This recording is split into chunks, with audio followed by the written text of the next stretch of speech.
Hey guys, Clarity and Chaos here, and I'm bringing you your second episode of the Family Murders. So for this one, we're actually going to rewind back all the way to 1972. And I know what you're thinking. Were the family really active in 1972? The easy answer is no. So the majority of the people in the group dubbed the family were actually only about 13 years old in 1972. So they're a little bit busy going to school. But that's not to say the other groups weren't doing the same sort of things back then too. Now, I'm actually going to read you out a good chunk of my upcoming book about the family. So it's a little bit exciting. It's still in the first draft stage, but it's progressing quite quickly and I can't wait to share it with you guys. So let's jump right to it, shall we? The importance of starting with the year 1972 is because of one specific crime that shaped not only South Australia, but all of Australia. The murder of Dr George Duncan, a law lecturer at the University of Adelaide. Now, on the night of May 10th of that year, Dr Duncan had strolled down to the River Torrens to meet with a man named Roger James for their very first date. The pair were standing on top of the bridge looking out at the water below when three men attacked them, then threw them over. Roger struggled out of the water, his severely broken leg making this excruciatingly difficult, while Dr Duncan drowned beneath the bridge. 3 police officers stood trial for his murder, accused of what was known to be poofta bashing, but no one was ever charged with the crime.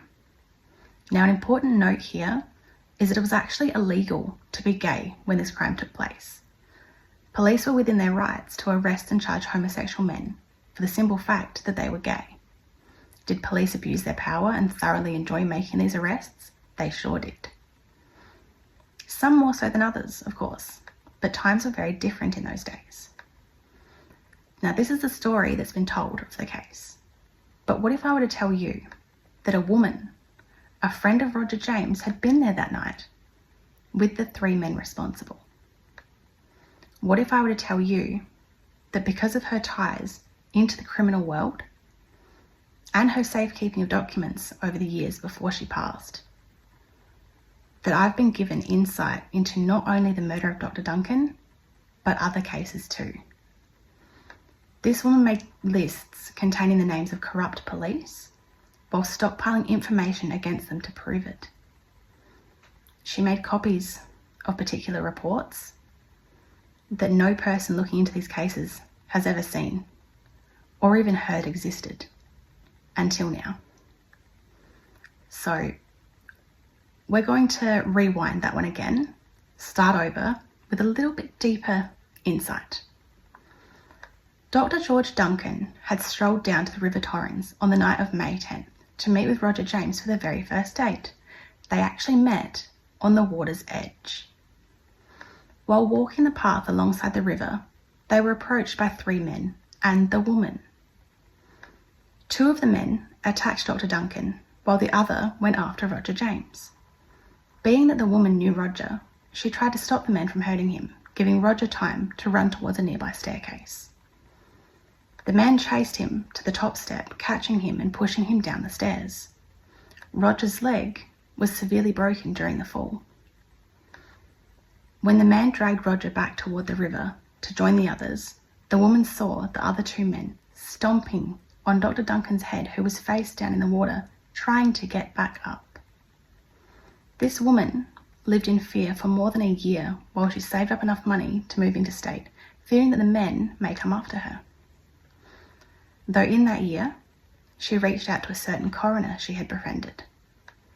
The reason she reached out to this friend was because she wanted evidence to take with her and make copies of so that she had a sort of contingency in place. You see, the fear stemmed from the fact that she knew what these men were capable of. Not just because she witnessed them murder somebody, but because they were police officers who didn't just have the law on their side. They could bend the law to work in their favour. I should mention that this woman was well connected throughout Adelaide. She was a sex worker. She found herself in positions where she'd overhear many conversations. And she learnt countless things about a lot of men. Among the things she learnt were that one of those officers was best friends with the man who, with the help of his family, abducted 2 young girls in 1973. This officer had a dark side, and he and this friend were involved in the drug trade. But that's for another story. Now, which version of that crime you choose to believe is entirely up to you. But let me first point out that with the suggestion that Dr. Duncan's death was a result of his inability to swim, one would think that the water beneath the Morfett Street Bridge he's said to have been thrown in from would be more than 0.3 metres in depth. In addition to this, it is known that when Dr. Duncan's body was discovered, he was no longer in the water. The reason we know this is because witnesses watched as they placed his body back into the water so that the media could photograph the scene and print it in the newspaper. So how did Dr. Duncan's body find its way out of the water? Roger James couldn't walk on his severely broken leg and had been picked up by Bevan von Einem, who just happened to be driving past at the time all this took place. So how did Dr. Duncan's lifeless body find its way back onto land? Unless he had been close to the shore all along. So how does this have any relevance to the family murders? It was this shocking crime that fueled the movement to decriminalise homosexuality, not only in South Australia, but countrywide. Police brutality was at an all-time high, and Don Dunstan, the bisexual premier at the time, had already grown tired of having to hide the side of his life that included sneaking around with men. So when Dr. Duncan's murder made headlines, it proved to be the perfect opportunity to push for change. In October 1975, the new law passed and South Australia became the first state to see the legalisation of homosexuality. But just because it was legal did not mean it was welcomed by the public. Word spread that around the River Torrens was the place where homosexual men were gathering, and attacks grew more frequent. Only now, it wasn't at the hands of police. It had become a running joke among young lads.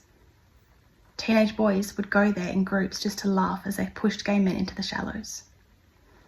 One young man that my research has been able to place there on 2 separate occasions doing exactly this is Alan Barnes. But let's not get ahead of ourselves. So that's your first bit of my book.